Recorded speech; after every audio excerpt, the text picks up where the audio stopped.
a échangé ensemble, il y a un élément qui m'a vraiment totalement bouleversé sur ces datas. C'est ouf. C'est effectivement le fait que tu m'expliquais, toi avocat, qu'il n'y avait pas de propriété des datas, donc pas de propriété des données. Moi je suis tombé de ma chaise. Réexplique-moi ça, parce que c'est quand même un sujet que moi j'ai du mal à comprendre. Le point il est intéressant parce que d'un point de vue juridique, l'objet data ou données ou information est un objet qui est une espèce d'ovni, c'est-à-dire que c'est un objet non identifié. Pourquoi? Sans doute parce qu'il ressort beaucoup plus de quelque chose de général et de générique sans doute, et qui est partout, et qui du coup n'est pas soumis à l'appréhension par le droit. Alors, moi l'exemple que je donne plus généralement, c'est de dire que les informations, les datas, les données, sont plus du niveau de l'atome. Les atomes. Ah oui, les atomes. Je vois les atomes. Donc les atomes, ça veut dire quoi? Ça veut dire qu'en pratique, tu peux avoir des atomes de bois, de métal, de tout ce que tu veux partout, et personne n'en est propriétaire. Tu vois personne n'est propriétaire. Personne n'est propriétaire de l'atome de fer que tu as dans le lacet de tes chaussures. Personne n'est propriétaire de... les informations, c'est pareil.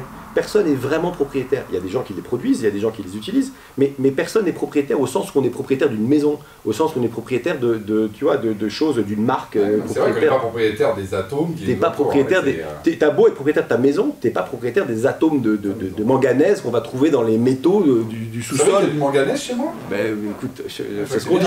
C'est ce qu'on dit. Mais du coup, s'il n'y a pas de propriété, moi généralement on oppose d'ailleurs propriété, sinon c'est quoi? C'est un droit d'usage, un droit d'accès. Un droit d'accès. En fait, l'erreur principale sur la réflexion autour des données et des droits de propriété, c'est de confondre en fait la propriété de la possession. C'est deux concepts très, très différents. La propriété, c'est un rapport de droit, c'est-à-dire que je suis propriétaire parce que j'ai un titre, je suis propriétaire de mon appartement et c'est inscrit au registre des hypothèques, etc., au cadastre. Si j'ai juste les clés, j'ai un droit, en fait c'est la possession, c'est un rapport de fait. C'est un droit qui est différent, c'est-à-dire qu'en fait, si tu me prêtes les clés de ta voiture, je ne suis pas propriétaire de ta voiture. De facto, je les ai, donc c'est une relation de fait. Donc il faut distinguer les relations de droit des relations de fait. Les données, les informations, sont des éléments qu'on a toujours du mal à qualifier parce que c'est pas des contrats, c'est pas des biens meubles, c'est pas des biens immeubles, donc en fait ils échappent complètement au code civil à ce stade. Et le rapport qu'on a avec ces objets-là, c'est tout simplement qu'ils circulent et qu'on en est à un moment, on les contrôle. Donc c'est un rapport de contrôle et donc de donner un droit d'accès.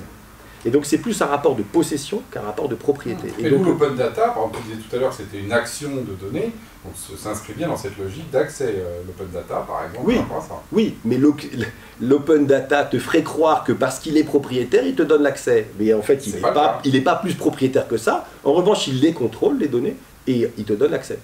Et aujourd'hui, quand tu regardes les différents codes, que ce soit dans les règlements européens, les directives européennes, le Cloud Act américain ou la RGPD, la fameuse, qui a fait couler beaucoup d'encre, nulle part il n'est fait référence à du ownership, Eigentum en allemand, ou Propriedad, ou ce que tu veux. Il n'y a pas de propriété. Nulle part c'est dit. À chaque fois, il est dit celui qui contrôle, celui qui utilise, celui qui transmet, celui qui crée. Le seul moment où en droit français on utilise le mot données, c'est dans la base de données.